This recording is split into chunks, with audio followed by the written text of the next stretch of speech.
Muy buenas noches, amigos televidentes, bienvenidos a Ecuador Elige con Transparencia, un programa especial organizado por el Consejo Nacional Electoral. Por cierto, soy Carlos Rabascal y agradezco a nombre de mi colega y compañero Jesús Sánchez, director general de la Agencia de Noticia Internacional EFE, por habernos invitado a participar en este programa que pretende transparentar este proceso electoral ante ustedes, los ciudadanos. Para aquello, durante 30 minutos nos acompañará el señor Juan Pablo Pozo, quien es el líder de este Consejo Nacional Electoral. Comenzamos entonces. Muy buenas noches. Señor presidente, muy buenas noches, bienvenido. Señor Jesús Sánchez, muy buenas noches, bienvenido. Buenas noches. Pero antes de comenzar este programa, quiero contextualizar qué es lo que se resolvió el día de hoy en el Pleno del Consejo Nacional Electoral y que tiene que ver con la aprobación del calendario electoral. A propósito, que hoy oficialmente en el Ecuador se ha lanzado el periodo electoral del país. Recordemos entonces lo que se aprobó el día de hoy. Este 18 de febrero, el Pleno del CNE aprobó el Plan Operativo, el calendario y presupuesto electoral para el 2017. El 21 de marzo iniciarán las auditorías del proceso electoral. Desde el 1 de julio arrancarán los cambios de domicilio electoral. Hasta el 18 de agosto, las organizaciones políticas que participarán tienen plazo para inscribirse. El 7 de septiembre será la publicación del registro electoral, y el 2 de octubre se prevé el cierre de dicho registro. El 18 de octubre, el CNE convocará a elecciones y a día siguiente, el 19 de octubre, arrancará la inscripción de candidaturas. Este proceso se extenderá hasta el 18 de noviembre. El 14 de noviembre iniciará la capacitación de los miembros de las juntas receptoras del voto. Ya para el próximo año, el 3 de enero de 2017, iniciará la campaña electoral. Se extenderá hasta el 16 de febrero. El 19 de febrero se llevará a cabo la primera vuelta de elecciones. Del 10 de marzo al 30 de marzo de 2017 se llevará a cabo la campaña electoral para la segunda vuelta. El 2 de abril de 2017 se prevé realizar la segunda vuelta de elecciones. Hasta el 30 de abril de ese año se espera finalizar las auditorías de los comicios y el 14 de mayo de 2017 se posesionará a los asambleístas electos. El 19 de mayo a parlamentarios andinos y el 24 de mayo de 2017 se posesionará al presidente y vicepresidente de la República. Bueno, eso es lo que se aprobó el día de hoy en la mañana en el Pleno del Consejo Nacional Electoral, el presupuesto y el calendario electoral. Oficialmente el día de hoy, entonces, en el Ecuador arrancó este periodo electoral. Comenzamos entonces con Jesús Sánchez, quien le hará la primera pregunta. ¿Qué tal, Carlos? Gracias, buenas noches. Buenas noches, Juan Pablo. Yo creo que es interesante empezar hablando un poco sobre el uso de los recursos públicos que se van a destinar al proceso, ¿no? ¿Cómo es el manejo que las organizaciones políticas tienen que hacer de esos recursos? ¿Cuáles son las asignaciones? Y, sobre todo, ¿cuáles son los mecanismos de control que puede aplicar el Consejo Nacional Electoral? Buenas noches, Carlos. Jesús, gracias por la invitación. Y efectivamente, dentro de lo que significa hoy día ya, de forma histórica, un año antes del proceso electoral, estamos dando a conocer todo el calendario electoral y las fechas y los hitos históricos para dar seguridad jurídica a todos los actores que implican y que sepan en qué consisten las tres etapas de un proceso electoral: etapa preelectoral, etapa postelectoral y obviamente la etapa electoral, el día de las elecciones. Y en ese sentido, el financiamiento electoral a partir del año 2009 del Código de Democracia tiene varios pilares. Uno de esos, el Fondo de Promoción Electoral, que es lo que se entrega hoy a los candidatos a través del Consejo Nacional Electoral para que puedan dar a conocer sus planes de trabajo y que puedan participar en la campaña electoral. Este fondo de promoción, Jesús, es en 3 ítems específicamente: vallas publicitarias, prensa escrita y radio y televisión. Y obviamente esto implica la equidad que se tiene que dar a todos los que son candidatos para que puedan dar a conocer sus planes de trabajo, como lo decía, y obviamente parte de esa promoción. Otro pilar fundamental del financiamiento es el fondo partidario. Este fondo partidario se entrega anualmente a las organizaciones políticas de carácter nacional y que han cumplido una serie de requisitos y que el Código establece de forma clara en qué se tiene que invertir esos recursos públicos, que obviamente son en el marco del fortalecimiento de las propias organizaciones políticas. Obviamente esto es recursos públicos y esto implica un control, una evaluación. Nosotros tenemos una dirección de fiscalización y de control del gasto y obviamente hacemos un monitoreo permanente con respecto a la justificación de estos recursos. No se pueden asignar recursos si no se ha justificado previamente el del año anterior. Señor presidente, siguiendo con esta línea del gasto electoral, yo quiero preguntarle algo. Ha habido voces, incluso de ex representantes del Consejo Nacional Electoral o el del Tribunal Electoral en su momento, el día de hoy, que cuestionan el tema de la equidad. Dicen que que no es transparente ni equitativo el tema del gasto electoral, sobre todo porque se comienza a computar a quienes pueden aspirar a la candidatura a la presidencia de la República versus los candidatos oficiales en este momento, y donde habría una desventaja y desequilibrio. ¿Por qué computar entonces a quienes en este momento pueden tener algún tipo de comparecencia en el mapa político electoral? Carlos, es que hay que aclarar a la ciudadanía, no es que se computa su presencia en el ámbito electoral, en lo absoluto. Hay absoluta libertad para que puedan precisamente los representantes de las organizaciones políticas dar a conocer los principios de sus organizaciones políticas, dar sus opiniones políticas en el contexto de lo que estamos viviendo, un año preelectoral. Pero obviamente nuestro sistema electoral, a diferencia del pasado, en donde había inequidades sustanciales con respecto a la presencia en las campañas electorales, la presencia en los medios de comunicación, fue a raíz de la Constitución del año 2008, del Código de la Democracia del 2009, que establece parámetros claros con respecto al comportamiento de los diferentes actores. Y en eso implica, Carlos, obviamente la precampaña o campaña anticipada como una infracción electoral, obviamente antes de la campaña electoral que hoy hemos definido, que arranca el 3 de enero hasta el 16 de febrero, también el uso de recursos públicos en todos los niveles de gobierno con fines electorales es una infracción electoral.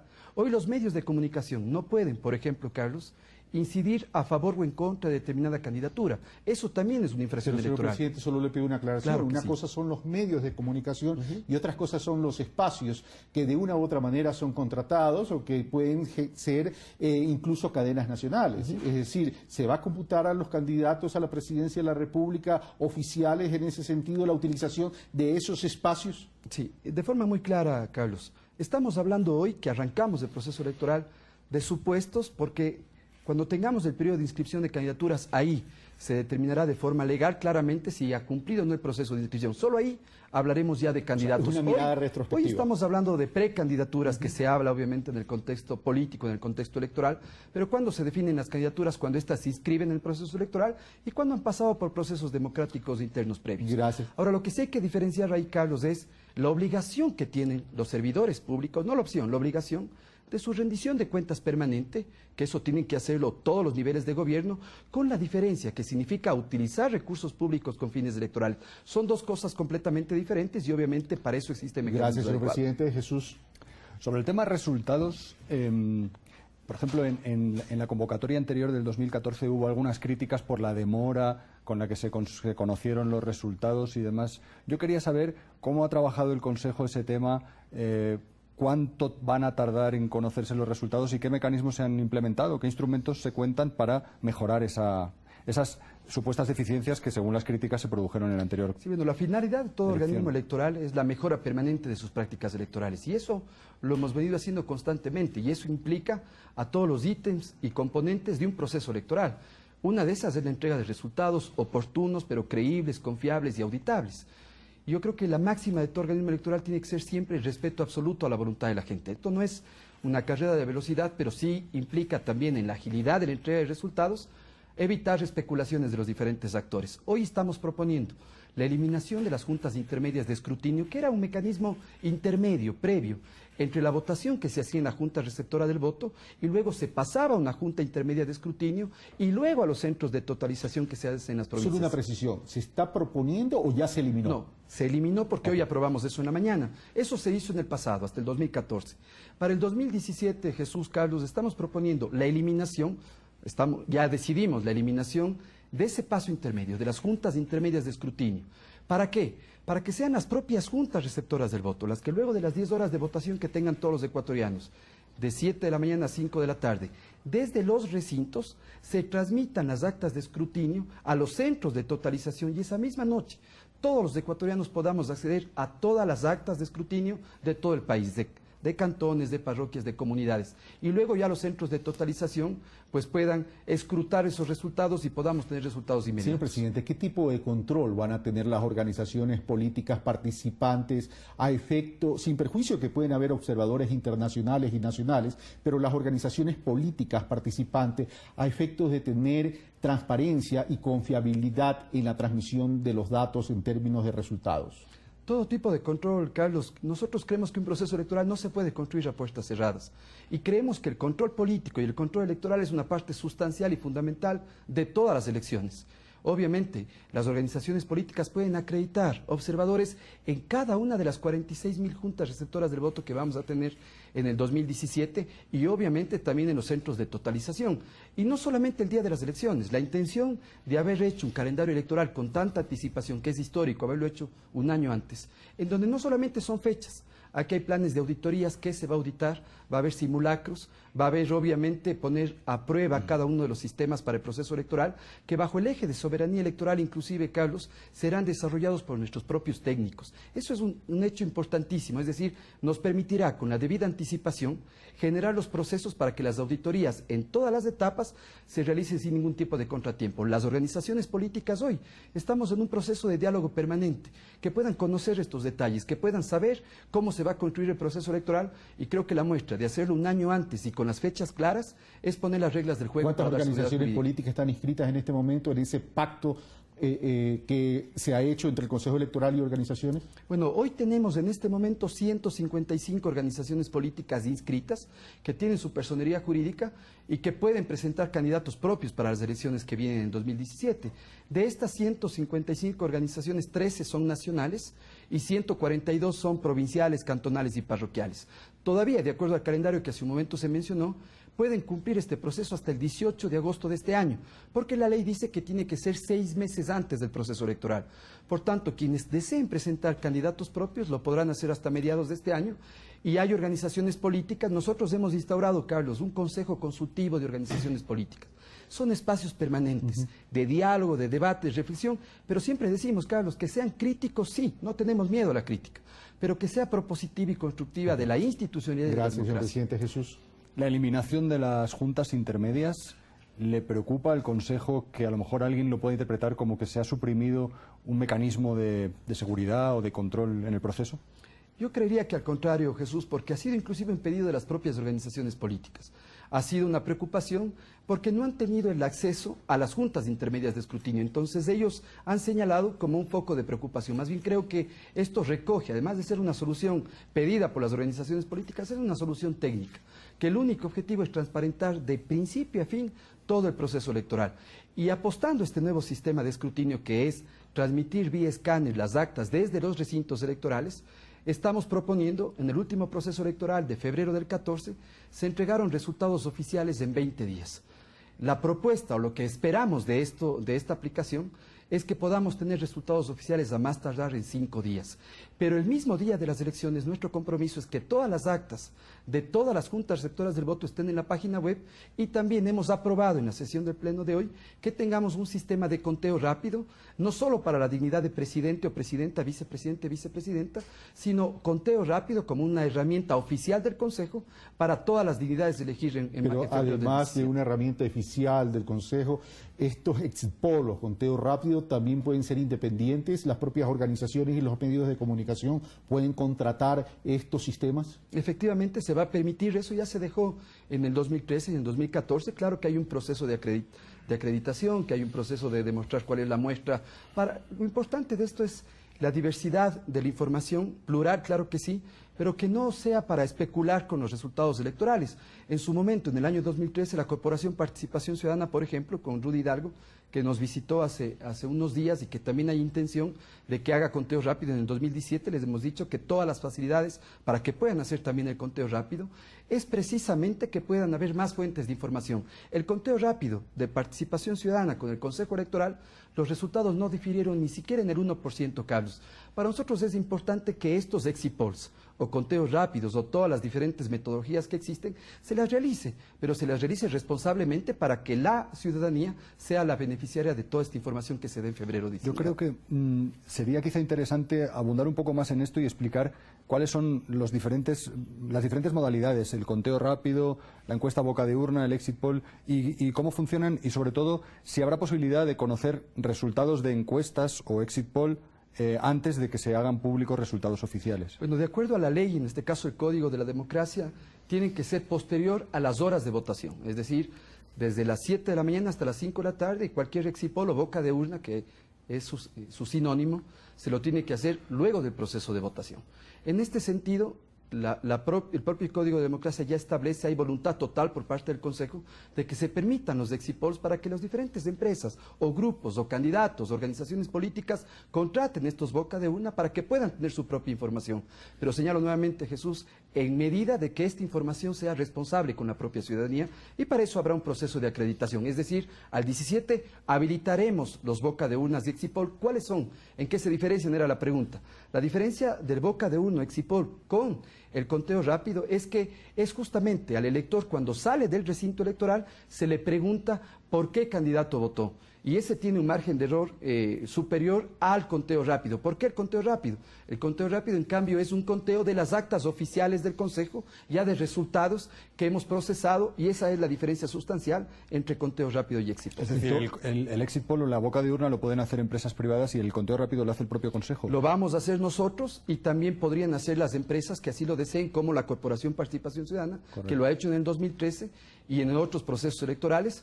También lo podrá hacer en el 2017. En todo caso, los resultados, los exit polls se darían a conocer a partir de las 5 de la tarde, una vez que se cierren las juntas receptoras de votos. Vamos a otro tema. Ya que usted, señor presidente, mencionó la necesidad de hacer auditorías y que incluso las organizaciones políticas puedan participar dentro de estos procesos de auditoría, ¿hay algún descontento o algún signo de interrogación de parte de algunas organizaciones políticas? De hecho, hace pocos días, Gilmar Gutiérrez, del Partido Sociedad Patriótica, cuestionó el padrón electoral. Es decir, para él no debe pasar de 10 millones el padrón electoral, me refiero de electores, y para el Consejo Nacional Electoral ha anunciado que puede estar en 13 millones. Pero lo cierto es que el padrón electoral se construye con base en la información que recibe del registro civil. ¿Se va a hacer una auditoría in extenso y a profundidad del padrón electoral para evitar todos estos desaguisados o malentendidos?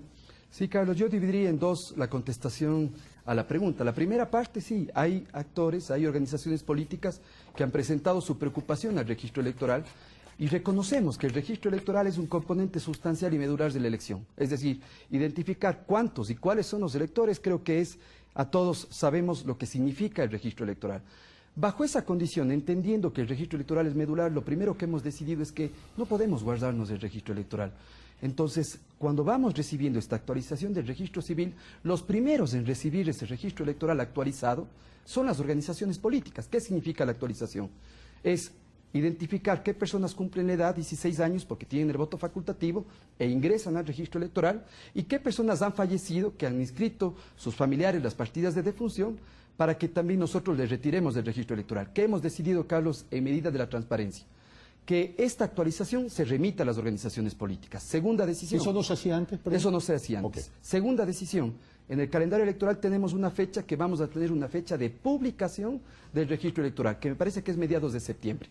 Una vez que publiquemos el registro electoral, vamos a tener un periodo para hacer cualquier tipo de corrección, como es lo normal, pedidos de correcciones con el registro electoral, que esperamos que sean mínimas, y hacemos un corte, Carlos, el día 3 de octubre del 2016 haremos un corte del registro electoral. Es decir, en esa fecha ya determinaremos precisamente los electores para febrero del 17.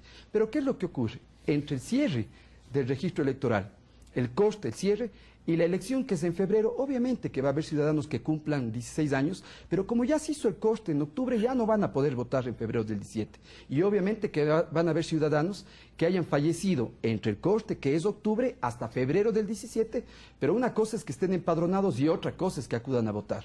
Entonces, ante estas preocupaciones hemos decidido claramente transparencia total con respecto al registro electoral. En la segunda parte de la contestación, lo que ha presentado el asambleísta Gutiérrez es obviamente una denuncia totalmente infundada, que habla primero de 11 casos, luego de cientos, luego de millones.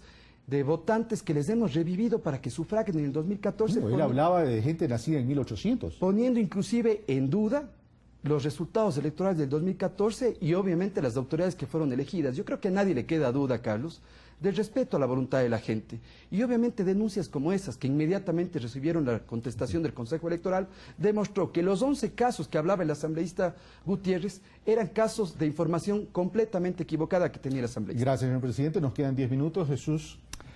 Bueno, hay otra denuncia de algunas formaciones políticas sobre el centro de mando que se ha establecido para el seguimiento, ¿no? Parece que a algunos no les ha gustado dónde se ha emplazado porque está lejos del Consejo.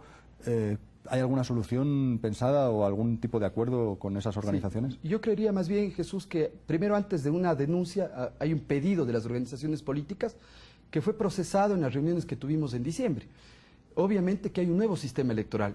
Antes del 2008, los representantes de las organizaciones políticas eran quienes integraban el Tribunal Supremo Electoral, que eran juez y parte a la vez. Hacían la parte administrativa y la parte jurisdiccional. Y desde esa fecha no han tenido un espacio las organizaciones políticas permanente de trabajo con el Consejo Electoral.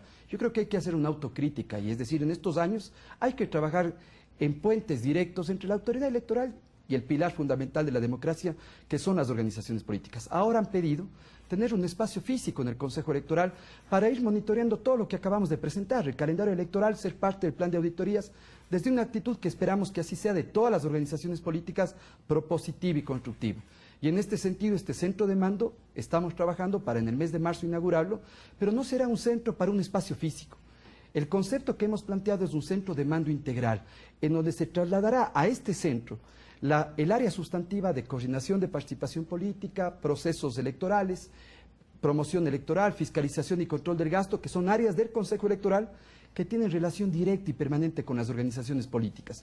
El espacio físico destinado para esto es el antiguo Comisariato de Fuerzas Armadas, en un espacio dado en comodato a cero costo desde el Ministerio de Defensa al Consejo Nacional Electoral, y es un espacio que en este centro de mando integral tendremos los espacios físicos, las áreas del Consejo Electoral, un aula de auditoría y una sala de prensa. Nunca antes ha existido. Yo creo que en lugar de ver un tema negativo, yo creo que son decisiones positivas para buscar el bien común, que es transparentar el proceso electoral. Señor presidente, a partir de las elecciones en Argentina y a partir de las elecciones en Venezuela, existe como una especie de síndrome que genera cierto efecto psicológico en la ciudadanía.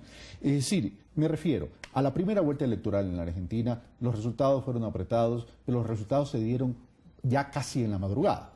Y en Venezuela fue algo parecido. Eso a veces pone, o no a veces, eso sin duda pone en duda la credibilidad del organismo electoral. ¿Cómo garantizar que eso no va a pasar en el Ecuador si las elecciones son apretadas? Y pregunto esto considerando que esta va a ser una elección post-correísmo, donde la intensidad con que se va a vivir de parte de la oposición y de parte de los mismos bloques oficiales va a ser bastante fuerte. Carlos, precisamente por esa preocupación que es válida, hemos cambiado el sistema de escrutinio, buscando transparentarlo, fortalecerlo y fortaleciendo un sistema electoral ecuatoriano propio. En esa medida entendemos que la entrega de resultados de ese mismo día es realmente un área totalmente sensible para todos los actores y para la ciudadanía. Y por eso hemos dividido, decía, en dos. La entrega de resultados oficiales, que hemos planteado que sea máximo 5 días, pero un conteo rápido oficial del Consejo Electoral que nos permite entregar resultados preliminares ese mismo día. Por tanto, el Consejo Electoral tiene la obligación de que apenas tenga resultados preliminares con muestras suficientes que permita dar diferencias suficientes también entre candidatos, pueda dar resultados para al presidente y Consejo Electoral. vicepresidente, y para asambleísta cuya distribución es distinta, no es tan sencilla, es más compleja porque se aplica un método. Carlos, esa es justo una de las diferencias planteadas para este proceso electoral. En el 14, el conteo rápido que hicimos con el apoyo de la Junta Central de República Dominicana fue exclusivamente para la dignidad de presidente o presidenta. Hoy estamos planteando que para el 17 nuestro conteo rápido sea para la dignidad de presidente o presidenta, vicepresidente, vicepresidenta, pero también para todos los asambleístas nacionales y provinciales y para los parlamentarios andinos. Es decir, esperamos que a la medianoche de ese mismo día los ecuatorianos sepan los resultados de ese proceso electoral. Gracias, señor presidente. Jesús, 5 minutos nos quedan. Hablemos de las observaciones, ¿no?, de los observadores internacionales, las misiones electorales. ¿Quiénes van a estar? ¿La OEA, la UNASUR, otros organismos? ¿Cómo funciona? ¿Se les invita? ¿Ellos piden participar? Explíquenos. Sí, Lo que significa observaciones internacionales, ahí podemos decir que el Ecuador ha llevado la bandera de lo que empieza a ser un nuevo mecanismo de observación internacional, tanto en el 13 como en el 14. Y yo creo que la observación internacional bien hecha, es decir, que deje recomendaciones que permitan mejorar las prácticas electorales y que los organismos electorales seamos sensibles, las autoridades, para incorporar esas recomendaciones, para ir mejorando las prácticas electorales, siempre serán bien recibidas por los estados y en este caso por los organismos electorales. Nuestra visión para el 2017 es una visión amplia, de que podamos tener a los diferentes organismos y autoridades electorales haciendo la observación electoral en el país. Obviamente, en ese sentido, al menos el Consejo Electoral de UNASUR, que sin duda está integrado por 19 organismos electorales de los 12 países de UNASUR, y también la Organización de Estados Americanos, que participó en el 2013 y en el 2014, puedan estar en este proceso electoral sin perjuicio de la invitación a la Asociación de Organismos Electorales a nivel mundial, a UNIORE, que es otra asociación de organismos electorales. Y lo importante de esto, Jesús, no solamente es la observación, es que no es que puedan estar solo el día de las elecciones, que puedan conocer el calendario que estamos planteando un año antes, que puedan estar en las auditorías respectivas, en etapa preelectoral, que puedan estar el día de las elecciones y que también nos puedan dejar un informe de la etapa postelectoral. Esto es un conjunto y el Ecuador ha sido el único país que ha implementado una modalidad de validación de las observaciones electorales y de sus recomendaciones, y obviamente eso nos ha permitido hacer lo que hoy estamos haciendo, ir mejorando nuestra práctica electoral. Nos quedan 3 minutos. Para efectos de ampliar y dimensionar cómo funciona este proceso, que no solo es la organización de receptar el voto, contar los votos y declarar triunfadores en democracia, también hay un elemento que, si bien no es su competencia, tiene que ver con el proceso, y es la competencia del Tribunal Contencioso de lo Electoral. ¿Desde cuándo comienza a funcionar y qué pasa si hay alguna impugnación dentro de este periodo electoral que arrancó el día de hoy? Sí, Carlos, todas nuestras resoluciones como Consejo Electoral son impugnables en la vía administrativa ante el Consejo Electoral o apelables en la vía jurisdiccional a la máxima instancia en temas jurisdiccionales electorales, que es el Tribunal Contencioso Electoral. Por tanto, todas las etapas, inclusive la resolución para inscribir candidatos, las resoluciones para declarar ganadores, todas las etapas y todas las resoluciones pueden llegar al Tribunal Contencioso Electoral. Por tanto, hoy que el Consejo Electoral se declara en periodo electoral, precisamente transmite esta resolución también al Tribunal Contencioso Electoral, que también se declara en periodo electoral hasta la posesión de las nuevas autoridades. Hoy ese es el nuevo sistema electoral ecuatoriano. Tenemos al Consejo Electoral y al Tribunal Contencioso Electoral, que ambos conforman la función electoral como cuarta función del Estado. Bueno, vamos a ver un resumen de qué dignidades se van a elegir el próximo 19 de febrero, es decir, el 19 de febrero del 2017, y bueno, y la segunda vuelta, en caso que se dé, será el 2 de abril también del 2017. Pero veamos qué dignidades vamos a elegir los ecuatorianos. En las elecciones generales del año 2017, las ciudadanas y los ciudadanos ejercerán su derecho al voto para designar las siguientes autoridades: un presidente y un vicepresidente de la República, 5 parlamentarios andinos con sus respectivos suplentes, 137 asambleístas, de los cuales 15 son nacionales, 71 son provinciales, 13 por distrito, 32 por circunscripción, 2 por Europa, Asia y Oceanía, 2 por Canadá y Estados Unidos, y 2 por Latinoamérica, el Caribe y África. Bueno, esas son las dignidades que se van a elegir el 19 de febrero del 2017. Se nos ha terminado el tiempo, Jesús, muchas gracias. Señor presidente, muchas gracias. Le voy a dar la palabra, pero solo una inquietud. ¿Va a ser obligatorio el debate? ¿Va a haber una resolución para que todos los candidatos a la presidencia de la República en cadena nacional, con todos los medios de comunicación, debata como Dios manda? Carlos, eso no está en el Código de la Democracia, pero puede ser parte de la construcción y los acuerdos que se lleguen con las propias organizaciones políticas y los candidatos que tengamos ya cuando se inscriban entre octubre y noviembre. Si bien no es una norma que esté en el Código, creo que aquí hay que trabajar todos por lo que significa elevar la cultura política, la cultura democrática, y creo que los ciudadanos, más allá del voto voluntario, del voto obligatorio, necesitamos tener un voto razonado, un voto informado, un voto consciente, y conocer los planes de trabajo de los diferentes candidatos. Creo que no es una opción, sino es una obligación para mejorar y fortalecer la democracia. Señor presidente, muchas gracias. Muchísimas gracias a ustedes también. Bueno, amigos televidentes, hemos tratado de llevar y trasladar las mayores inquietudes en un programa de 30 minutos ante el presidente del Consejo Nacional Electoral, considerando que el día de hoy arrancó oficialmente en el Ecuador el periodo electoral, Elecciones 2017, el 19 de febrero, primera vuelta electoral donde se elige presidente y vicepresidente, asambleístas nacionales, provinciales y parlamentarios andinos, y el 2 de abril, en caso que exista segunda vuelta. Ustedes, amigos televidentes, como siempre, sacan sus propias conclusiones. Muy buenas noches.